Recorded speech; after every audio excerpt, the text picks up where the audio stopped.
Silakan duduk kembali. Selamat pagi Bapak Ibu Saudara, Shalom. Saya bersyukur pagi ini boleh ada di tengah-tengah Bapak Ibu Saudara. Dan sebelum saya menyampaikan firman Tuhan, saya mau tanya, ada yang sudah pernah ketemu, pernah kenal saya sebelumnya? Kecuali Pak Robi, sekeluarga. Belum ya? Nih, terima kasih Pak Irwan, Bu, dikasih kesempatan untuk sharing firman. Saya mesti memperkenalkan diri terlebih dahulu karena ada pepatah mengatakan tak kenal maka tak sayang gitu ya. Ini saya juga rada nggak enak karena pertama kalinya khotbah di sini dan kondisi saya lagi agak keganggu dengan batuk pilek. Tapi semoga pemberitaan firman Tuhan nggak terganggu lah ya. Nama saya Samuel Pristiwantoro, dan kalau hari ini saya punya kesempatan untuk sharing firman, tempat ini saya katakan ini anugerah. Kenapa? Karena saya lahir dari latar belakang keluarga non-Kristen. Jadi kalau dari ibu saya, kakek saya orang Arab. Nenek saya orang Banten, Serang. Jadi golongan garis keras. Kalau dari ayah saya, kakek saya Aceh. Nenek saya Jawa, Madiun. Jadi antara Arab, Banten, Aceh, Jawa dicampur jadinya Manado. Karena kalau orang gak dikasih tahu pasti nebaknya saya orang Manado. Tampangnya tampang Manado. Tapi kalau dilihat dari namanya Pristiwantoro, wah ada toro-toro, ini pasti Jawir nih gitu kan. Saya lahir di Surabaya, besar di Surabaya, dan dari keluarga kami yang pertama kali terima Kristus ibu saya. Ibu saya terima Kristus tahun 79. Ayah saya tetap menolak sampai ayah saya meninggal tahun 85. Saya sendiri baru bertobat ketika pindah dari Surabaya ke Jakarta. Jadi saya lahir Surabaya, gede Surabaya, tahun 87. Baru pindah ke Jakarta, dan tahun 87 itu saya baru kenal Kristus sebagai Tuhan dan Juru Selamat. Tadinya hidup saya hancur, saya perokok, saya pemabuk, saya penjudi, saya gerombolan sama anak-anak yang tukang tawuran, gerombolan sama tukang copet. Gimana? Enggak, karena dari SMP saya ini hidup di terminal. Kerjaan saya jadi kenaik angkot di terminal. Jadi ya kenal judi di situ, kenal rokok di situ, kenal minuman keras di situ. Ya siapa-siapa yang tukang copet ya kita tahu lah. Ya kalau hidupnya di terminal. Tapi bersyukur tahun 87 hidup saya diubahkan, gembala saya minta untuk saya tinggalin semuanya itu. Karena tubuh kita ini kan bait Allah kan, bait Roh Kudus kan. Makanya saya nggak pernah ketemu ada orang yang sambil ngerokok sambil haleluya gitu kan. Enggak ada ceritanya yang merokok itu memuliakan Tuhan, saudara. Dan saya nggak pernah punya cita-cita jadi pendeta. Keinginan saya dari kecil itu berdiri di kapal perang. Pakai baju teruna angkatan laut. Potongan ada, apa daya jahitan gak cocok gitu Pak Irwan. Jadi Tuhan hiburkan saya gak jadi tentara tapi jadi laskar. Untung bukan laskar jihad tapi jadi laskar Kristus, amin. Beberapa waktu yang lalu ada beberapa pelayanan yang saya pegang. Yaitu saya sebagai gembala di satu persekutuan doa di pabrik daerah Pasar Kemis Tangerang. Dan saya sebagai youth pastor di GBI Basilea. Mungkin kalau Bapak Ibu pernah dengar GBI Basilea. Saya youth pastornya dan saya menjadi dosen juga di 2 STT. Di STT Harvest dan STT Ikat. Tapi ketika istri saya melahirkan anak pertama, saya pretelin pelayanan supaya jangan terlalu padat. Karena banyak rumah tangga hamba Tuhan hancur gara-gara apa? Sibuk pelayanan. That's the problem. Jadi saya pretelin, dan kalau saat ini saya memang nggak menggembalakan, saya nggak pegang sebuah pelayanan karena kemarin itu sempat ke New Zealand, saya keluarga karena istri saya studi di sana. Jadi hari ini saya datang nggak sendiri, saya datang dengan mantan pacar saya, namanya seperti artis, namanya Leni Marlina. Karena mertua saya pengagum berat Leni Marlina, ketika punya anak perempuan dinamain Leni Marlina. Nah dia tembak langsung dari Kalimantan Barat, orang Kuntian. Nah makanya yang paling bingung anak saya sukunya apa. Yang pasti presidennya Prabowo gitu ya. Nah saya juga mohon maaf Bapak Ibu Saudara, saya belum bisa sharing firman sambil berdiri. Karena Tuhan izinkan saya ngalamin kecelakaan 5 tahun lalu. Sudah 9 kali operasi tapi masih belum beres. Ya. Kita dikaruniai 3 orang anak. Anak pertama cowok namanya Bennett. Yang kedua cowok juga namanya Kenneth. Yang ketiga penutupnya cewek namanya Janet. Makanya teman-teman suka ngeledekin. Kalau lu punya anak keempat namanya Cornet. Anak kelima internet. Anak keenam namanya warnet. Gitu. Jadi net semua. Oke, mari kita sama-sama buka satu bagian firman Tuhan. Saya diberikan tema yang sangat menarik. Bulan Mei ini bicara tentang terdidik dalam hal ketaatan. Ya, terdidik dalam hal ketaatan. Nah, Bapak Ibu Saudara, pagi hari ini saya ingin sharing tentang tema ini. Bicara tentang iman, bicara tentang ketaatan, dan bicara tentang kuasa Allah. Bagaimana iman kita, ketaatan kita bakal menyatakan kuasa Allah dalam kehidupan kita. Ya, ayatnya minta tolong dimunculin. Nah, oke. Kita lihat. Kita baca Keluaran pasal yang ke-14 ayat 1 sampai ayat 8. Kita lihat bagian ini Bapak Ibu Saudara. Kita baca sama-sama. 1, 2, 3. Berfirmanlah Tuhan kepada Musa demikian. Katakanlah kepada orang Israel supaya mereka balik kembali dan berkemah di depan Pihahirot antara Migdol dan laut. Tepat di depan Baal Shefon, berkemahlah kamu di tepi laut. Maka Fir'aun akan berkata tentang orang Israel, mereka telah sesat di negeri ini, padang gurun telah mengurung mereka. Aku akan mengeraskan hati Fir'aun sehingga ia mengejar mereka dan terhadap Fir'aun dan seluruh pasukannya, aku akan menyatakan kemuliaanku sehingga orang Mesir mengetahui bahwa akulah Tuhan. Lalu mereka berbuat demikian. Ketika diberitahukan kepada Raja Mesir bahwa bangsa itu telah lari, maka berubahlah hati Fir'aun dan pegawai-pegawainya terhadap bangsa itu dan berkatalah mereka, apakah yang telah kita perbuat ini? Bahwa kita membiarkan orang Israel pergi dari perbudakan kita. Kemudian ia memasang keretanya dan membawa rakyatnya serta. Ia membawa 600 kereta yang terpilih, ya segala kereta Mesir masing-masing lengkap dengan perwiranya. Demikianlah Tuhan mengeraskan hati Fir'aun, Raja Mesir itu, sehingga ia mengejar orang Israel, tetapi orang Israel berjalan terus dipimpin oleh tangan yang dinaikkan. Amin. Saya mohon maaf, saya minum dulu ya.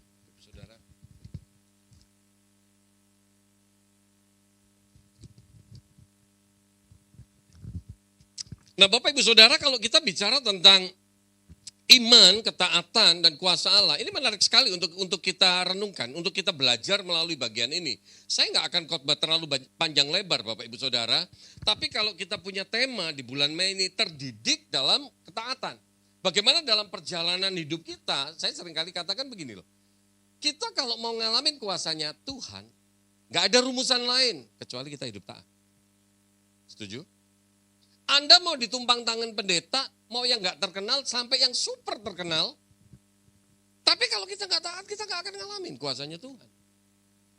Amin. Nah ada beberapa hal yang ingin saya bagikan. Saya gak akan khotbah terlalu panjang lebar Bapak Ibu Saudara. Ada 6 poin yang ingin saya bagikan. 1 poin itu 1 jam Bapak Ibu Saudara ya. Enggak lah ya, oke. Ini ciri khas saya kalau khotbah ya relax saja. Mau ketawa tersenyum ya, kita satu keluarga kok di dalam Tuhan. Yang penting ngerti, pulang praktek. Jadi jangan sampai dengerin khotbah serius, ini pendeta ngomong apa ya. Tapi pulang kita gak ngerti apa-apa, gak dapetin berkat. Sayang Bapak Ibu Saudara, sayang. Oke, yang pertama coba kita lihat ayatnya ini. Ayat 10 dan ayat 11. Ketika Fir'aun telah dekat, orang Israel menoleh. Nah ini nih, Anda perhatikan nih. Perkaranya sepele nih, cuma noleh. Saya kalau khotbah di kaum pria saya suka ngomong, Pak hati-hati kalau noleh. Ya, ngelihat istrinya orang cantik langsung noleh. Hati-hati loh. Biasanya kalau di men's camp gitu kan, 1, 2, 3, yes gitu kan. Tapi kadang-kadang kaum pria ini kalau sama ngelihat istrinya orang cantik, 1, 2, 3. Tapi di sini nggak ada ya, Herwan ya. Di sini nggak ada yang ngaku, gitu kan. Kita lihat nih. Ketika Fir'aun telah dekat, orang Israel menoleh, maka tampaklah orang Mesir bergerak menyusul mereka. Lalu sangat ketakutanlah orang Israel dan mereka berseru-seru kepada Tuhan dan mereka berkata kepada Musa, apakah karena tidak ada kuburan di Mesir maka engkau membawa kami untuk mati di padang gurun ini? Apakah yang kau perbuat ini terhadap kami dengan membawa kami keluar dari Mesir? Pak, Bu, ini yang pertama yang perlu kita sadari dalam kehidupan kita. Bicara tentang kisah bangsa Israel keluar dari Mesir ini, berarti bicara tentang apa? Jalan buntu. Anda bayangkan, depan laut, belakang pasukannya Fir'aun. Jujur memang kita jalanin hidup itu kan sering kita ngadepin jalan buntu. Betul tidak? Masalah demi masalah kita hadapi seringkali kita ngadepin jalan buntu. Tapi percayalah, ini loh yang perlu kita sadari. Ini poin yang pertama. Jalan buntu yang kita hadapi itu bukan berarti Tuhan tinggalkan kita. Kok yang amin cuman gembala Anda aja nih? Kayaknya yang lain sangat meragukan, bener gak Pak Sam? Bener gak Pak Sam? Pak, Bu, jujur ngomong kita jalanin hidup di dalam segala masalah yang kita hadapi. Seringkali kita ngadepi jalan buntu. Saya bulan Januari kemarin, benar-benar makanya kemarin tuh saya sempat sharing firman, temanya satu, yaitu berjalan dalam kemustahilan. Saya kemarin tuh ngadepin, tahun lalu ini sempat beberapa kali infeksi, keluar nanah bengkak gitu. Dan bahkan celana saya semuanya nggak bisa dipakai, mesti beli celana baru yang semi baggy yang kayak ini. Karena apa? Bukan perutnya yang nggak muat, dengkulnya nggak muat. Jadi Anda lihat ini kecil, ini agak gedean.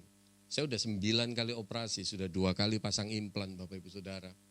Kemarin tuh ada satu dokter yang punya klinik ozon, bantu saya untuk ozon. Dari mulai Mei sampai Desember. Puji Tuhan, membaik. Yang tadinya di sini ada nanah, ketika dibongkar di Siloam jadi bolong begitu. Tapi dengan di ozon rutin tiap minggu dan akhirnya ini ketutup. Sudah. Jalan udah enak, udah gak bengkak lagi, gak ada nanah lagi. Tapi rupanya akhir Desember dokternya bilang, Pak tolong dikultur. Dikultur tuh kayak di swab waktu COVID. Dan rupanya ketika dikultur di Siloam awal Januari, tanggal 5 Januari ketika ketemu dokter. Dokternya bilang, Pak ozonnya di stop aja. Karena bakterinya masih ada. Memang bakteri di lutut saya ini tergolong bandel sekali. Kalau mereka yang di dunia kedokteran, dunia farmasi tahu Pseudomonas aeruginosa itu musuh bebuyutannya antibiotik. Bandel sekali. Dan dokternya bilang harusnya orang ozon itu 10 sampai 15 kali itu sudah selesai. Tapi ini sampai 28 kali, udah 7 bulan. Tiap minggu. 28 kali bakterinya masih ada. Dan semua antibiotik yang saya minum resis. Jadi saya nggak bisa minum antibiotik, nggak bisa jalanin ozon lagi, percuma. Seakan-akan jalan buntu. Pak, Bu, tapi sampai hari ini saya boleh ada, ya akhirnya kemarin kita minum antibiotik lagi. Ketika udah 3 bulan saya nggak minum, terus sekarang puji Tuhan bisa sensitif lagi, minum antibiotik lagi. Tapi yang saya mau katakan simple gini, Anda dan saya jalanin hidup, kadang-kadang kita diperhadapkan pada jalan buntu. Yang kita rasanya no way out, gak ada jalan keluar. Tapi percayalah, apapun masalah yang Anda dan saya alami, seberapapun beratnya pergumulan kita, Tuhan gak pernah tinggalin kita. Amin. Saya tanggal 7 Maret 2021 ketika ngalamin kecelakaan Bapak Ibu Saudara, perkara sepele. Saya jemput anak saya naik motor NMAX, kondisinya ya gerimis lah, jalanan basah gitu. Ada orang tiba-tiba lari, itu jam 9:30 malam. Ada orang tiba-tiba lari nyebrang. Saya coba hindarin, motornya oleng, jatuh. Kebanting ke aspal, ketimpa motor NMAX saya. Cuman perkara sepele, patah tulang di sini. 6 kali operasi di Indonesia gagal semua, gara-gara infeksi. 3 kali operasi di Malaysia. Waktu saya ngalamin kecelakaan, saya sama istri ini punya uang cuma 500.000 rupiah. Bukan 500.000 US loh. Itu masih 8,5, 9, ya 9 M gitu lah ya. 500.000 rupiah. BPJS gak ada, asuransi gak ada. Asuransi udah kita tutup. Waktu COVID kita gak kuat bayar. Bayar BPJS 100.000 per orang per bulan. Saya sama istri, kita gak mampu. Anda bayangkan, ekonomi kita murat-marit. Bayar kontrakan rumah, duitnya kurang. Duitnya nggak ada lah, kurang Bapak Ibu Saudara. Lebih banyak kurangnya daripada yang terkumpul duitnya. Tapi hebatnya Tuhan, saya katakan hebatnya Tuhan. Sampai detik ini dengan 9 kali operasi, 1 M ini sudah ada Bapak Ibu Saudara. Makanya saya berani katakan, jalan buntu yang kita hadapi bukan berarti Tuhan tinggalin kita. Amin. Bilang sama kanan kirimu, jangan amin-amin doang. Siapa tahu sebelah Anda itu amin-amin doang kan? Ya. Oke. Ini karena jemaatnya gak seberapa banyak, jadi saya enak nih. Khotbahnya gak usah terlalu ngotot kenceng gitu kan. Ini direkam gak bro? Oh direkam ya, waduh. Saya harus pegang gini terus ini. Ya. Yang kedua, coba kita lihat. Ayat 10 dan 11 ini, ketika Fir'aun telah dekat, orang Israel menoleh, maka tampaklah orang Mesir bergerak menyusul mereka. Lalu, apa itu? Sangat ketakutanlah orang Israel. Bapak Ibu Saudara, ini poin yang kedua yang perlu kita sadari. Kadang-kadang ketakutan itu sering membuat manusia apa? Lupa penyertaan Tuhan di masa lalu. Ini poin yang kedua. Minta tolong dimunculkan poinnya. Anda lihat bangsa Israel ini keluar dari Mesir, Tuhan itu sudah pimpin. Tuhan sudah nyatakan mukjizatnya dari mulai tulah yang ada itu bangsa Israel udah bisa ngeliat tuh. Bagaimana karyanya Tuhan. Ketika keluar, mereka juga dipimpin dengan tiang awan, tiang api. Jalanin padang gurun yang mestinya panasnya kayak gitu, Tuhan kasih tiang awan. Jadi enak kayak mendung-mendung begitulah. Malam yang harusnya kedinginan, tapi Tuhan kasih tiang api. Gak kedinginan mereka. Tapi Anda lihat, ketika ngelihat masalah, takut, lupa. Semua mukjizat yang dari Tuhan. Kita jalanin hidup juga sering kali kayak gitu. Tapi saya gak bicara untuk jemaat di JKI di tempat ini. Karena di sini enggak lah. Takutnya nanti saya gak diundang khotbah lagi. Jemaat di sini enggak ya Pak Irwan ya? Enggak ada yang ngaku gitu kan? Pak, Bu, enggak ketahuan. Sorry. Nah, Bapak Ibu Saudara, betapa sering kita jalanin hidup ini ketika kita ngalamin masalah, ngadepin masalah, kita suka lupa.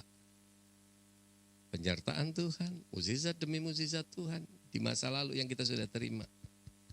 Kadang-kadang lebih gede takutnya kita. Tolong ingat, Anda dan saya ngadepin masalah kan gak cuma sekarang. Halo? Dari dulu kita sering ngadepin masalah.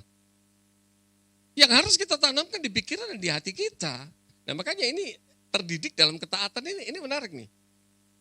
Ya kita perlu tanamkan di pikiran dan di hati kita supaya kita tetap taat. Pak, Bu, tolong ingat. Anda gak cuma hari ini ngadepin masalah. Dari kemarin-kemarin, kalau Tuhan selesaikan masalah kita, percayalah, apa yang kau hadapi hari ini, Tuhan pun pasti mampu selesaikan. That's it. Simple.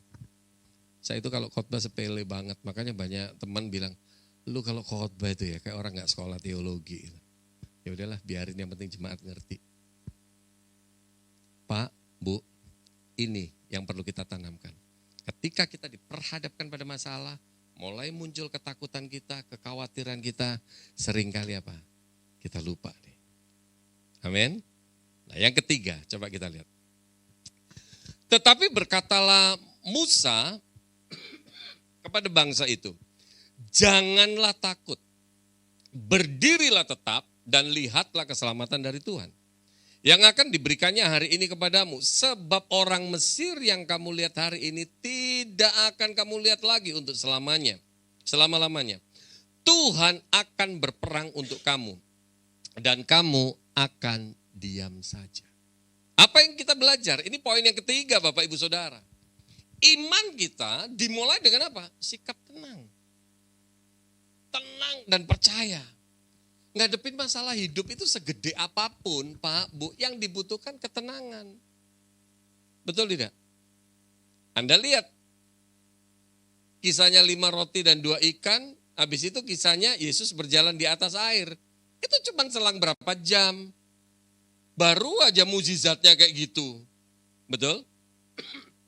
Dan Tuhan Yesus bilang, udah kamu jalan duluan deh, pakai perahu. Ntar aku nyusul, kira-kira kan begitu ngomongnya, betul tidak? Ketika mereka jalan, perahunya diombang-ambingkan dengan angin sakal itu Bapak Ibu Saudara. Yesus berjalan di atas air, murid-murid teriaknya apa? Kadang kalau kita punya masalah, Tuhan sama hantu bedanya tipis. Betul nggak? Betul nggak? Kadang Tuhan sama hantu bedanya tipis. Murid-murid baru aja ngalamin mukjizat yang kayak gitu. Tapi ternyata ketika mereka digoncang oleh badai itu, Yesus datang berjalan di atas air. Mereka teriak, itu hantu. Karena apa? Mereka panik. Makanya Tuhan Yesus bilang, Tuhan Yesus cuma kasih satu kalimat. Apa kalimatnya?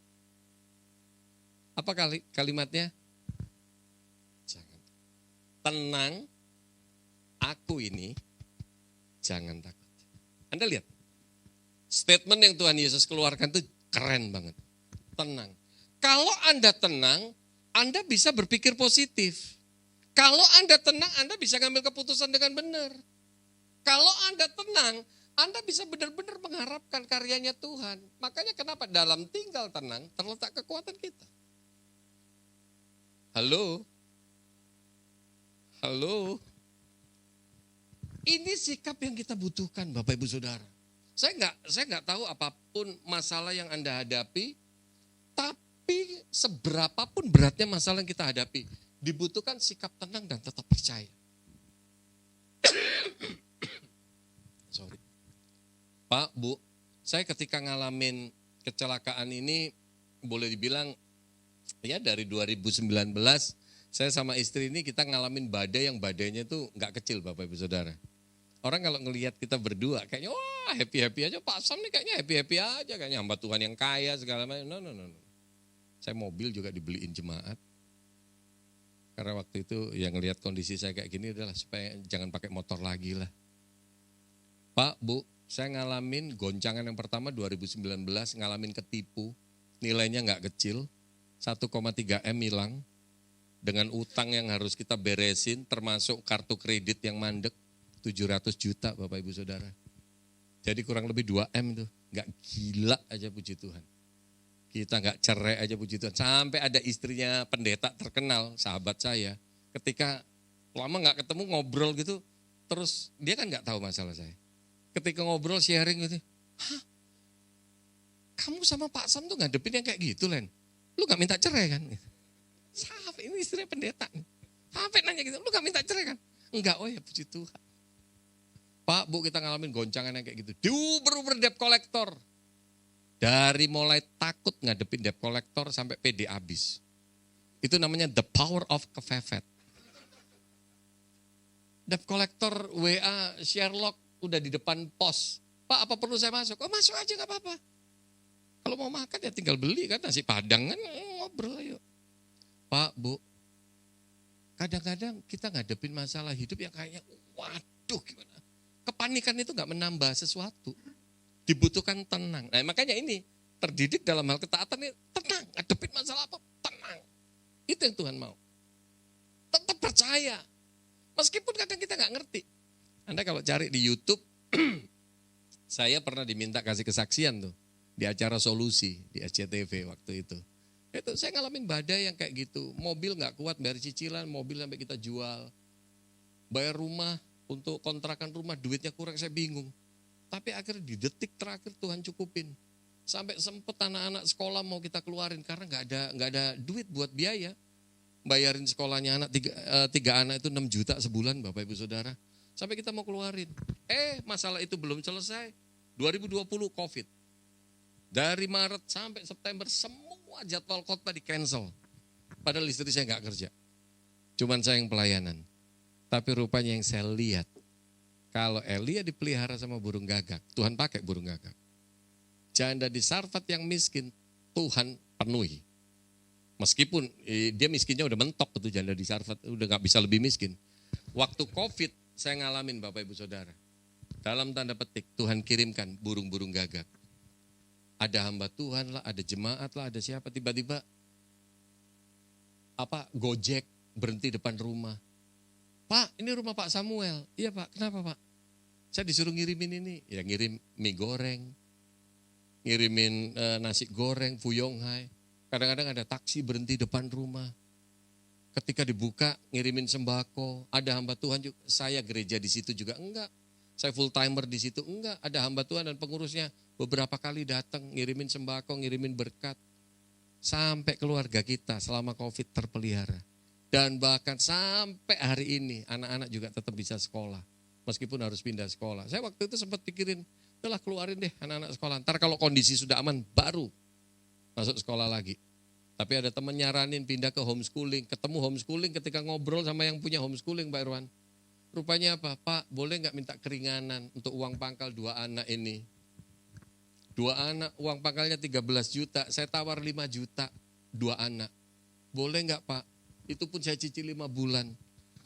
Sama yang punya sekolah ini bilang, silahkan, monggo, terserah. Jangankan 5 bulan, mau 12 bulan juga terserah. Seumur hidup saya nggak pernah ketemu, bayar uang pangkal itu terserah. Tapi sampai hari ini anak-anak saya bisa lulus.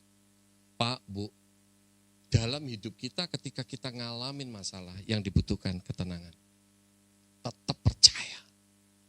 Memang gak mudah, betul. Tapi tetap percaya. Kita punya Tuhan bukan Tuhan yang mati. Tapi Tuhan yang hidup. Amin. Yang keempat, masih kuat? Kalau gak kuat kita tutup dalam doa. Ini sudah setengah jam soalnya ya. Yang keempat Bapak Ibu Saudara, masih kuat ya? Oke, habis ini karena nggak ada ibadah lain kan. Jadi biasanya kalau di gereja-gereja yang habis ini ada ibadah lain, rada uber-uberan waktunya gitu kan. Coba kita lihat, ayat 15 dan 16. Tapi sampai sini cukup jelas ya Bapak Ibu Saudara. Ya, saya rindu sekali ini jadi rema, jadi berkat, jadi kekuatan buat setiap kita. Amin. Nah yang keempat kita lihat, ayat 15 dan 16. Berfirmanlah Tuhan kepada Musa, mengapakah engkau berseru-seru demikian kepadaku? Katakanlah kepada orang Israel supaya mereka berangkat. Nah ini menarik ya. Dan engkau angkatlah tongkatmu dan ulurkanlah tanganmu ke atas laut dan belalah airnya. Sehingga orang Israel akan berjalan dari tengah-tengah laut di tempat kering. Bapak Ibu Saudara, ini yang keempat. Iman itu bukan cuma masalah berdoa. Tapi iman itu bicara tentang apa? Keberanian untuk melangkah. Anda bayangkan. Depan laut, belakang pasukannya Fir'aun. Tapi rupanya Tuhan ngomong, loh ngapain kamu cuma teriak-teriak, berseru-seru kayak gitu. Angkat tongkatmu, pukulin ke situ ke air itu. Rasanya kan gak masuk akal. Rasanya gak make sense banget. Betul? Ini laut, ini cuma tongkat, loh apa sih artinya ini? Pak, Bu, tapi bicara tentang iman, ketika Tuhan bilang, suruh nepukin ke situ, ya udah taat. Kita seringkali, logika kita nih yang jadi penghalang. Seringkali kita gak ngalamin kuasa Tuhan, gak ngalamin mukjizatnya Tuhan, bukan Tuhan gak sayang sama kita. Tapi seringkali kita gak taat karena ini kita lebih kuat. Saya bolak-balik ngomong sama jemaat, dimanapun saya khotbah. Firman Tuhan yang kita dengar, entah khotbah, entah apa. Atau firman Tuhan yang kita baca. Kalau kita baca Alkitab nih, sehari-hari nih. Firman Tuhan yang kita baca, firman Tuhan yang kita dengar, seringkali gak sinkron, gak connect sama fakta yang kita hadapi. Amin. Elia ketika di masa kelaparan Tuhan bilang, kamu bisa minum dari air sungai itu. Kamu pergi ke tepi sungai Kerit. Aku perintahkan burung gagak untuk ngurusin kamu. Kalau Anda jadi Elia, pergi gak? Karena udah tahu ceritanya, Pak Robi langsung bilang pergi. Coba kalau kita jadi Elia, Anda pergi nggak? Nggak gampang loh itu. Loh Tuhan yang bener aja. Burung gagak itu burung pemakan bangkai, sifatnya rakus. Masa burung gagak ngurusin manusia?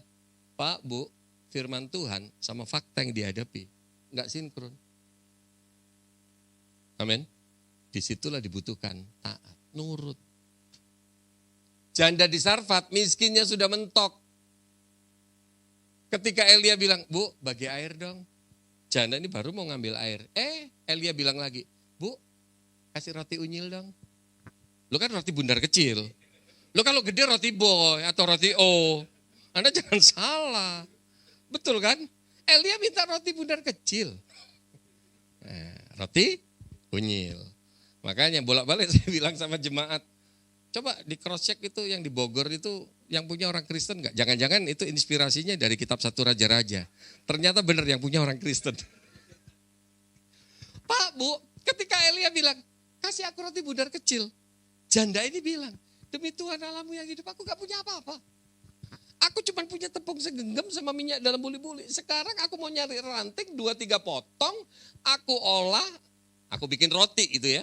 Buat aku sama anakku, setelah itu finish. Habis kita, selesai kita. Tapi Elia menyampaikan firman Tuhan. Sebelum kamu bikin buat kamu sama anakmu, kasih dulu buat aku roti bundar kecil. Anda bayangkan, buat dia sama anaknya aja udah pas-pasan, dikurangin lagi buat Elia. Secara logika gak masuk akal. Tapi Anda lihat, waktu janda ini taat, kasih terlebih dahulu buat Elia. Sesuai firman Tuhan digenapi. Sampai Tuhan turunkan hujan. Tepung dalam genggaman janda itu, minyak dalam buli-bulinya gak habis.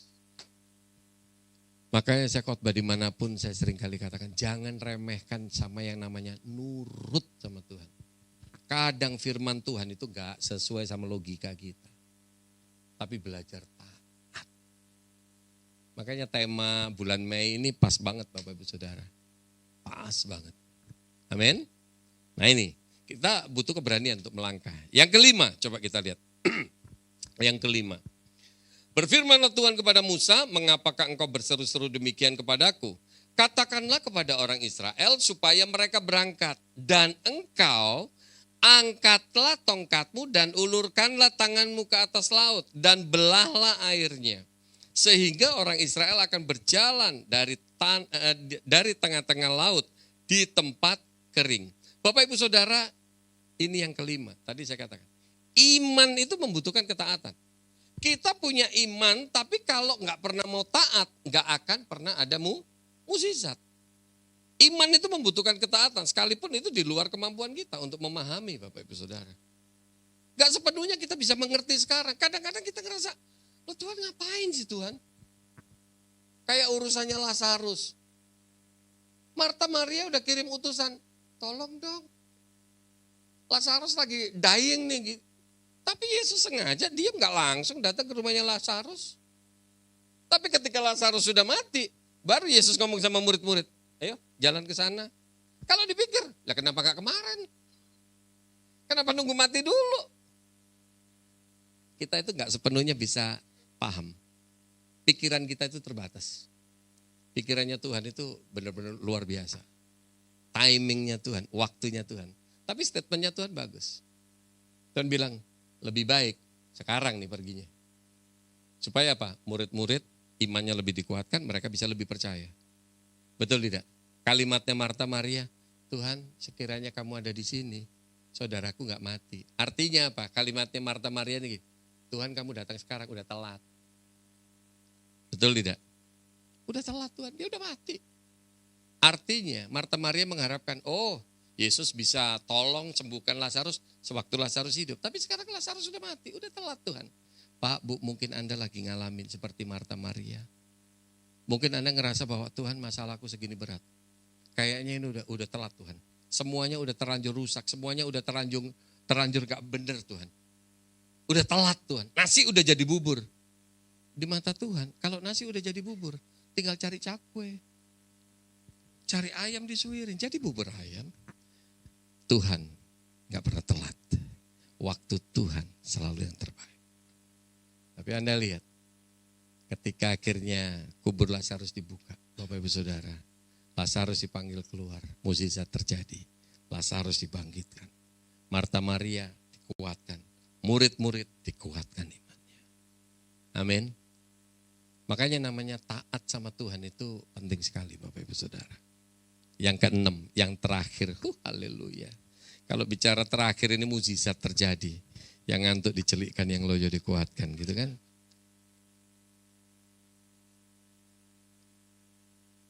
Kita lihat ayat 21 dan 22. Lalu Musa mengulurkan tangannya ke atas laut dan semalam-malaman itu Tuhan menguakkan air laut. Wah ini menarik sekali ya, dikuakkan gitu air laut itu. Dengan perantaraan angin timur yang keras, membuat laut itu menjadi tanah kering. Maka terbelahlah air itu. Demikianlah orang Israel berjalan dari tengah-tengah laut di tempat kering. Sedang kiri dan kanan mereka, air itu sebagai tembok bagi mereka. Ini yang keenam Bapak Ibu Saudara, apa yang kita bisa belajar? Tuhan mampu membuka jalan yang nampak mustahil ketika kita berani melangkah. Percayalah Bapak Ibu Saudara, apapun masalah yang kita hadapi, ketika Anda berani melangkah, Anda benar-benar beriman Anda percaya, Anda taat sama Tuhan. Tuhan kadang tolong kita itu caranya mustahil. Kita nggak bisa ngerti sepenuhnya. Betul tidak? Amin. Saya tahun 87 datang ke sini, datang ke Jakarta. Saya cuma jadi tukang kebun Bapak Ibu Saudara. Dengan gaji 20.000 sebulan. Itu di STT Iman di Kebayoran Baru, Wijaya 1, nomor 29. Saya sempat ngalamin jadi pengamen, PPD 21, Blok M Ciputat. Saya ngalamin. Saya tinggal di rumah petakan 2,5 kali 3 meter. Mustahil untuk saya bisa kuliah. Tapi kalau sampai hari ini saya boleh ada. Saya cuma bisa katakan, Tuhan itu ajaib. Caranya Tuhan tolong itu ajaib banget. Betul tidak? Oleh sebab itu, mari Bapak Ibu Saudara kita sadari, Tuhan gak tolong kita cuma hari ini. Tuhan selesaikan masalah kita gak cuma hari ini. Kalau kemarin-kemarin Tuhan selesaikan, pasti masalah yang kita hadapi hari ini, Tuhan mampu selesaikan. Makanya iman kita mesti benar-benar kokoh. Ya. Jadi jangan sampai kita, wah cuman euforia ya gini-gini. No. Tapi benar-benar kita ngerti maksudnya Tuhan dalam hidup kita apa. Kita paham betul rencananya Tuhan dalam hidup kita apa. Jadi ngalamin badai seberat apapun. Kita gak gampang goyah Bapak Ibu Saudara. Biarlah 6 hal ini boleh jadi berkat, jadi kekuatan buat setiap kita. Amin.